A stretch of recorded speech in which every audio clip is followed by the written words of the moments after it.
Pemirsa, program andalan Presiden terpilih Prabowo Subianto untuk menyediakan makan gizi gratis akan segera terrealisasi. 20 Oktober 2024 tinggal menghitung hari. Prabowo dalam pidatonya di Rakornas Legislatif PKB kembali menegaskan strategi pelaksanaan makan bergizi gratis, yaitu menyasar kepada ibu hamil, ibu menyusui, balita, serta peserta didik di seluruh jenjang pendidikan. Badan Gizi Nasional memperkirakan perputaran uang untuk makan bergizi gratis di angka yang fantastis, yakni sebesar 400 triliun rupiah. Kita akan membahasnya bersama narasumber Sekjen Prabowo Gibran Digital Team atau Pride, Hafrizal Okta Ade Putra. Mas Hafrizal atau Mas Al, selamat malam, terima kasih sudah bersama kami di NTV Prime Dialog. Selamat malam, terima kasih Mbak Nastiti. Ya, sama-sama Mas. Sebelum kita mulai diskusi, kita akan simak video berikut ini. Ini masalah strategik, ini adalah menyelamatkan masa depan bangsa Indonesia. Kalau anak-anak kita kurang gizi, dia tidak bisa bersaing. Jangankan bersaing di universitas, jangankan bersaing di tempat-tempat yang membutuhkan teknologi. Untuk menjadi petani saja mungkin dia tidak sanggup. Untuk menjadi buruh pelabuhan pun dia akan kalah dengan buruh-buruh dari negara lain. Karena badannya tidak kuat. Jadi masalah makan bergizi ini bagi saya ini adalah masalah strategik dan akan kita laksanakan. Ya, langsung saja Mas Al. Tadi Pak Prabowo bilang bahwa masalah makan ini bukan masalah untuk disenangi, bukan mencari popularitas, tapi masalah strategis. Apa maksudnya strategis? Ya, terima kasih Mbak Nastiti. Pertama, soal strategis ini kan tadi Pak Prabowo menggarisbawahi ini soal masa depan. Bukan hanya soal untuk kebaikan fisik dari setiap anak Indonesia, tapi juga terkait kecerdasan yang menjamin bahwasanya anak-anak Indonesia hari ini di masa depan itu kehidupannya lebih baik. Jadi Pak Prabowo mengarahkan pada misalnya profesi, pekerjaan. Nah, anak-anak Indonesia harus siap di tahun 2045 dan itu disiapkan dari hal yang paling fundamental yaitu makanan bergizi. Saya mengingat betul perjalanannya di awal itu kan ketika kampanye disampaikan soal makan gratis. Ternyata Pak Prabowo mengkoreksi, substansinya mungkin sama, tapi ini lebih kepada titik berat bahwasanya makan tidak hanya untuk kenyang, tapi adalah memberikan nutrisi bergizi pada anak-anak Indonesia, termasuk nantinya juga pengembangan bisa saja ke ibu hamil atau ibu menyusui. Dan ini merupakan salah satu jaminan untuk bagaimana anak-anak Indonesia di 2045 itu bisa menjadi anak-anak yang unggul. Baik. Dan berprestasi demi kemajuan bangsa. Baik, Mas Al, saya ingin dipastikan ini artinya tidak hanya kepada anak-anak didik sekolah saja dari tingkat SD sampai SMA, tetapi juga kepada ibu hamil, ibu menyusui. Betul demikian ya, karena yang disampaikan oleh Pak Hashim Joy Hadikusuma, Wakil Ketua Dewan Pembina Partai Gerindra, itu tidak sampai ke ibu-ibu menyusui misalnya. Jadi siapa saja sebenarnya penerima makan bergizi gratis itu? Oke, yang saya ketahui, pertama anak-anak. Yang kedua itu beberapa kali kami kegiatan dengan Pak Hashim, memang pikiran Pak Prabowo jauh ke depan. Pak Hashim ceritakan, Pak Hashim pernah cerita tentang masalah stunting. Pak Prabowo berpikir tidak hanya ketika anak itu lahir, tapi mulai dari kandungan. Itu sudah difikirkan oleh Pak Prabowo, dan ini adalah masalah yang sebenarnya kalau dibiarkan menjadi persoalan di kemudian hari. Untuk pastinya yang jelas yang saya tangkap beberapa minggu terakhir itu masih fokus pada anak-anak, anak sekolah. Lalu jamnya kalau tidak salah saya itu bergeser dari yang makan siang, karena siang itu terlalu lama, anak-anak buru lapar itu digeser kemungkinan dari pagi menjelang siang, itu pemberiannya. Oh, jadi hanya satu kali saja ya Mas Al? Kalau yang saya ketahui itu, tapi bisa saja nanti berkembang. Saya tidak bisa pastikan, karena nanti kebijakan ada juga di Pak Prabowo, termasuk badan yang menangani urusan gizi ini. Baik, kenapa ini saya tanyakan? Karena jumlah itu penting dalam hal ini. Kalaupun misalnya satu kali untuk anak saja, misalnya sarapan atau makan siang atau seperti yang Anda sampaikan tadi, karena pagi terlalu pagi kemudian siang terlalu siang maka akan digeser ke jam-jam brunch gitu ya ibaratnya. Tetapi kemudian juga apa namanya Pak Hashim Joy Hadikusumo juga mengatakan bahwa itu akan ada 2 kali. Satu porsi 25.000 untuk per anak 50 kali. Jadi berapa sebenarnya anggaran yang disiapkan untuk itu semuanya?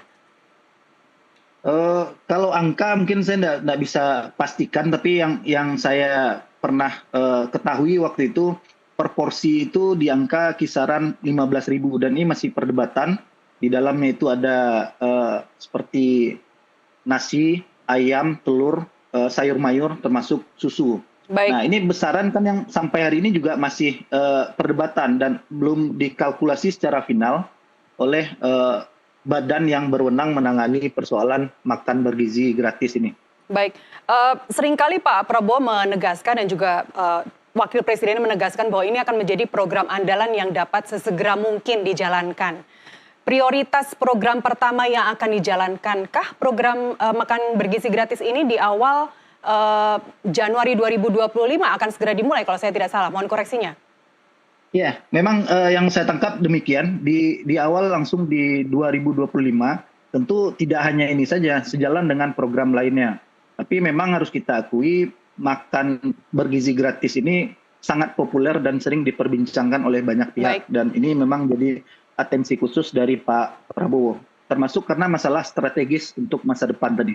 Ya, selain itu kan juga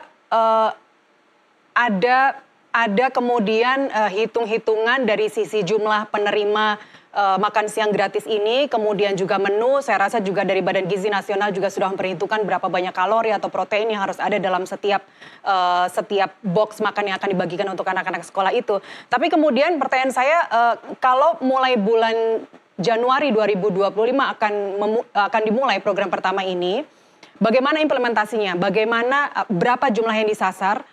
Dan target penuhnya nanti semua anak didik Indonesia bisa mendapatkan makan siang gratis itu kapan? Tahun berapa berjalan? Baik, oke, baik Mbak. Ini saya coba tarik ke belakang dulu. Pasca penetapan Pak Prabowo menjadi presiden oleh KPU, lalu menjelang lengsernya Pak Jokowi nanti berakhir di 20 Oktober, ini transisinya kan berjalan sangat baik sekali. Artinya segala sesuatu yang terkait dengan periode 2024 sampai 2029, itu diakomodir dengan baik oleh Pak Jokowi dan itu dipersiapkan. Pertama misalnya menyiapkan Badan Gizi Nasional, itu langsung Pak Jokowi menyiapkan Perpres nomor 83 tahun 2024, itu berdirinya Badan Gizi Nasional.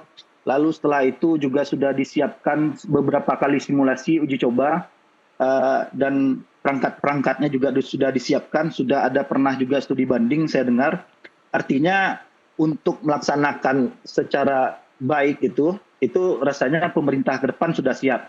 Nah kalau soal angka yang ditanyakan tadi, sepengetahuan saya dari catatan saya itu akan diuji coba secara bertahap mungkin, tidak langsung full, mungkin di 30.000 lokasi kalau tidak salah catatan saya terakhir. Dan itu memang sedang dipersiapkan sebaik mungkin oleh pemerintahan yang akan datang, termasuk juga Mbak soal anggaran juga sudah dihitung. Mas Tommy itu yang diangkat kebetulan terakhir menjadi Wamen Keuangan juga sudah mengkalkulasi berapa anggaran untuk tahap awal pelaksanaan makan bergizi gratis ini. Mohon maaf. Ya, karena angka juga ada beberapa sumber yang menyatakannya beda. Ada 400 triliun untuk total penuh, jika berjalan penuh perkiraan 450 triliun, ada yang bilang 400 triliun. Berapa sebenarnya yang sudah dianggarkan? Oke. Tadi saya bicara lokasi, kalau angka, kalau tidak salah saya, yang pernah saya ketahui itu sekitar 1,2 triliun per hari, bisa saja per tahun itu mencapai 400 triliun. Dan itu berdasarkan kalkulasi timnya Pak Prabowo itu masih mampu untuk dilaksanakan. Belum lagi ini kan bukan hanya soal bicara masalah makanan bergizinya saja, efek domino dari makan bergizi gratis ini juga luar biasa. Baik. Termasuk salah satunya untuk mendongkrak pertumbuhan ekonomi yang ditargetkan memang 8%, agak tinggi memang. Apalagi juga disebut akan ada misalnya 82 juta telur per hari. Ini luar biasa angka-angka keekonomiannya. Kita akan bahas di segmen berikutnya, Mas Al. Pemirsa, tetaplah bersama kami kembali usai jeda.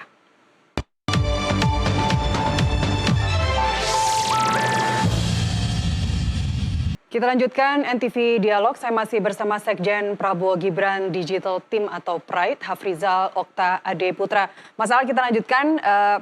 Ini kalau saya mengutip Badan Gizi Nasional, diperkirakan di tahap awal nanti kalau jadi dilaksanakan Januari 2025, program makan bergizi gratis tahap awal bakal tembus 800 miliar per hari. Kita belum bicara 1,2 triliun per hari nanti kalau sudah dilaksanakan secara penuh, tapi baru 75% begitu. Yang saya tanyakan adalah bagaimana pelibatan dari sektor-sektor usaha masyarakat atau UMKM ketika mereka ingin berkontribusi dalam program makan bergizi gratis ini, bagaimana teknisnya? Ya, memang bertahap tadi ya, dimulai dari 800-an nanti distabil di angka 1,2 kalau tidak salah saya hitung-hitungannya. Nah soal saya mengutip pernyataan Pak Prabowo itu di beberapa kesempatan menyampaikan bahwasanya makan bergizi gratis ini tidak hanya soal bagaimana memberikan makan terhadap anak-anak Indonesia, tetapi juga memberikan dampak ekonomi atau stimulus ekonomi bagi daerah ataupun kecamatan, malahan Pak Prabowo mengatakan. Sumber-sumber pangannya itu harus dari pangan lokal, dari petani lokal, dari peternak lokal. Tidak dari luar. Artinya ada potensi perputaran uang yang diharapkan dari makan bergizi gratis ini. Itu beberapa kali disampaikan oleh Pak Prabowo. Baik, teknisnya seperti apa? Disebutkan sebelumnya ada UMKM yang bisa terlibat adalah mereka yang berjarak tidak jauh dari sekolah begitu. Apakah nanti akan dibentuk komite khusus tersendiri, pengawasan sendiri, seperti apa teknisnya? Untuk itu saya memang tidak tahu pasti, tapi rasanya dengan adanya lembaga yang sudah disiapkan, itu harusnya sudah menyiapkan bagaimana mekanisme dan sistem dari pelaksanaan makan bergizi gratis ini. Baik, termasuk juga bagaimana nanti penyaluran dananya, satuan pelaksananya, kemudian juga pengawasan atau bagaimana makanan itu diproses, diolah dan disajikan, pasti akan sangat banyak detail yang harus disampaikan juga kepada masyarakat luas. Mas Al, kemarin kan sudah ada belum disampaikan. Baik, kemarin kan juga sudah ada beberapa contoh begitu ya, contoh makan siang, makan bergizi gratis di sekolah-sekolah. Tapi yang namanya contoh kan selalu ya inginnya mendekati ideal begitu. Apakah sudah ada model yang tepat? Apakah sudah mengakomodir mungkin dari masukan dari para guru, dari komite sekolah, dari murid, dari wali siswa? Seperti apa hasilnya? Ya, yang pertama kan ada koreksi tadi soal waktu pemberiannya. Nah itu yang sebelumnya direncanakan siang, itu kan digeser menjadi rentang waktu antara pagi menjelang siang. Karena kalau siang itu terlanjur anak-anak lapar gitu. Tapi bukan dua kali ya? Bukan 2 kali? Setahu saya sampai sekarang itu 1 kali kalau tidak salah. Kalau ada info mohon dikoreksi juga saya. Koreksinya mungkin ke Pak Hashim kali ya Mas Al? Karena Pak Hashim yang menyampaikan bahwa anak-anak nanti akan dapat makan pagi dan siang. Dan itu juga data dari Kementerian Kesehatan dan juga Menteri PKM yang mengatakan bahwa 41% anak sekolah ketika masuk sekolah mengaku lapar karena tidak sarapan. Karena orang tuanya tidak menyediakan sarapan. Jadi mungkin itu juga yang harus diluruskan Mas Al, mohon konfirmasinya nanti. Oke, ya makasih. Bisa saja dua kali di perkembangannya, tapi terakhir saya dengar itu. Mungkin Pak Hashim lebih tahu. Mungkin saya ikut Pak Hashim lah kalau memang 2 kali gitu. Baik, sektor-sektor apa saja kalau kita bicara terkait akselerasi terhadap peningkatan kesejahteraan? Tadi Anda sampaikan ada petani, ada peternak, ada nelayan dan sumber-sumber produksi pangan yang lain. Seperti apa itu Mas Al? Ya, pertama memang basisnya tentu lokal gitu. Potensi yang paling baik di daerah itu, kalau misalnya di sana sektor pertaniannya bagus, mungkin di sana fokusnya ke pangan pertanian. Kalau memang dia pinggiran laut misalnya itu di nelayan. Tapi secara keseluruhan saya katakan target-target Pak Prabowo ini kan tidak hanya secara mikro saja, juga makro. seluruh sektor yang terkait dengan makan bergizi, termasuk UMKM yang mengolahnya, saya pastikan ini bukan tidak diberi atau tidak dikelola, setahu saya ya, tidak dikelola oleh dapur umum, tapi diserahkan kalau tidak salah saya ke UMKM sekitar. Nah itu efeknya kan banyak itu rantainya, dari petani, distribusi, lalu sampai ke UMKM, diolah, lalu didistribusikan kembali ke anak-anak sekolah. Nah itu kan rantai ekonomi yang bisa memicu pertumbuhan ekonomi tidak hanya di satu sektor saja, tapi juga banyak sektor. Pak Prabowo sering katakan ini sebagai salah satu katalisator pembangunan atau pertumbuhan ekonomi untuk cita-cita beliau menuju pertumbuhan ekonomi 8%. Baik, bagaimana dengan sektor industri? Apakah juga kebagian? Saya rasa kebagian, terutama industri kecil dan menengah. Apalagi Pak Prabowo sering bicara misalnya soal hilirisasi industri. Industri ini kan tidak hanya bicara soal sektor pertambangan saja, banyak hal yang bisa diolah, termasuk dari sisi pertanian, perikanan, peternakan, atau hal-hal lainnya yang bisa diberikan kepada bangsa Indonesia. Baik. Bagaimana juga untuk memastikan bahwa program makan bergizi gratis dilakukan secara terpusat dan juga terkendali, kemudian juga tepat sasaran? Baik, saya rasa itu sudah dikaji dan didata. Nanti kembali saya katakan, ini kan lembaganya sudah dibentuk, perangkatnya mungkin sedang disiapkan, dan saya rasa ini akan bekerja secara lintas sektoral. Dan saya pernah dengar misalnya Pak Prabowo itu bisa saja itu akan dikerjasamakan dengan pemerintah daerah, bagaimana mekanisme terkait dengan makan bergizi gratis ini. Termasuk juga kriteria dari, kalau tadi kita bicara panjang lebar terkait industri kecilnya, terkait UMKM-nya, terkait pengolahannya, apakah juga kriteria penerima itu sudah semakin bisa dipastikan siapa saja nantinya akan bisa menerima program ini? Kalau data yang saya ketahui itu kemarin kan di akhir itu ada sekitar mulainya itu memang tidak 100%. Dimulai dari beberapa titik lokasi. Kalau nggak salah di awal itu dimulai dari 30.000 kalau nggak salah saya. Dan memang itu memang didasarkan atas kebutuhan dari daerah tersebut gitu. Baik, 30.000 itu di mana saja Mas Al? Saya nggak hafal juga, tapi yang pernah saya baca itu ada sekitar 30 titik lokasi yang akan disalurkan makanan bergizi gratis ini. Baik, termasuk juga tadi belum sempat dijawab apakah pengawasannya dilakukan oleh siapa, kemudian seperti apa detail pelaksanaannya itu belum detail ya? Belum detail, tapi namanya pemerintah pasti bekerja dengan sistem.